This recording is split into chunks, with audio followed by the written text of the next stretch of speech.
होती है, वरना सबसे ज़्यादा हम जो मिस करते हैं वो यही चीज़ है कि ग्राउंड एक्टिविटीज़ नहीं होती है। स्कूल्स में जनरली क्या होता है कि पढ़ाई को लेकर के बहुत सारी एक्टिविटीज़ करवाते हैं, पर ग्राउंड के साथ में बहुत नाइंसाफ़ी होती है। तो ये मुझे बड़ा अच्छा लगता है। लास्ट टाइम भी मैं एक बार यहाँ पर आई थी और बहुत अच्छे से इवेंट्स हुए थे। तो मैं सबसे पहले तो स्कूल के स्टाफ को और यहाँ पर सबसे पहले इनको बहुत धन्यवाद करना चाहती हूँ कि मैडम को, कि वो स्पोर्ट्स को आज भी इम्पोर्टेंस दे करके आप लोगों में डेवलप कर रहे हैं। जैसे कि अभी आपके सर ने बताया कि हम बहुत इम्पॉर्टेंट होता है फिज़िकल एक्टिविटीज़ करना, बट हम आजकल का जो हमारा लाइफस्टाइल है, हम लोग स्पोर्ट्स को बहुत लाइटली लेते हैं। हम जब छोटे थे ना, तब छुट्टियों के दिन या स्कूल से आने के बाद हम खेलते रहते थे, बाहर ग्राउंड पर ही मिलते थे और मम्मी की डांट या मार के बाद घर आते थे। अभी मैं देखती हूँ कि मेरा बच्चा अभी 10 साल का है और वो ग्राउंड पे खेलने नहीं जाता है। मुझे उसको डांट के भेजना होता है कि जाओ खेल के आओ, दोस्तों के साथ खेलना। तो ये बहुत अजीब सा टाइम आ गया है कि आप लोग फिज़िकल एक्टिविटीज़ नहीं करते, जबकि बहुत इम्पॉर्टेंट चीज़ है। अगर हम फिज़िकल एक्टिविटीज़ नहीं करेंगे तो वो आप फिट नहीं रहेंगे। तो अगर आप आपकी लाइफ जो आपका 24 घंटे का समय है, उसके अंदर आप 40 मिनट किसी भी फिज़िकल एक्टिविटीज़ के लिए, किसी भी स्पोर्ट्स के लिए निकाल रहे हैं, तो आप आपके जीवन के 80% समस्याओं से निपटने में सक्षम हो जाएंगे। अब आप पूछेंगे ऐसा कैसे? समस्याएं तो अलग हैं और स्पोर्ट्स तो बहुत अलग है। पर क्या है कि हम कोऑर्डिनेट नहीं कर पाते, हम जान नहीं पाते कि एक्चुअली यहाँ ग्राउंड से हमें क्या फ़ायदा मिल रहा है।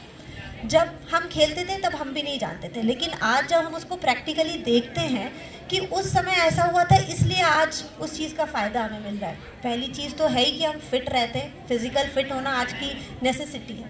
पहला सुख निरोगी काया। तो वो अगर हम फिज़िकली हम इन्वॉल्व हो रहे हैं तो हम फिटनेस हमारी रहेगी। ये धूप में बैठना हमारे लिए बहुत इम्पॉर्टेंट है, धूप में रहना बहुत इम्पॉर्टेंट है। विटामिन डी की कमी अभी 90% इंडियंस में होती है, हमारे सभी में है। तो अगर हम धूप में इन्वॉल्व नहीं हो रहे हैं, बहुत सारी डिफिशेंसीज बोन्स में और इसमें आती है, बहुत जल्दी फ्रैक्चर्स हो जाते हैं, गिरते हैं बच्चे। तो ये सारी दिक्कतें हमारी जीवन में आती है। तो इसके लिए बहुत ज़रूरी है। इसके अलावा जो अभी मुझे देखने में मिलता है कि बच्चे इमोशनली बहुत ज़्यादा वीक है। सबसे ज़्यादा प्रॉब्लम जो देखने में आती है कि थोड़ा सा भी डांट दिया तो बहुत दुखी हो जाएंगे, बहुत ज़्यादा इमोशनल अनस्टेबल रहते हैं। तो अगर हम लोग खेलते रहेंगे ना, ग्राउंड में रहेंगे, तो आपको पता भी नहीं चलेगा और आप कहाँ आप में इमोशनल टफनेस, मेंटल टफनेस आने लग जाएगी।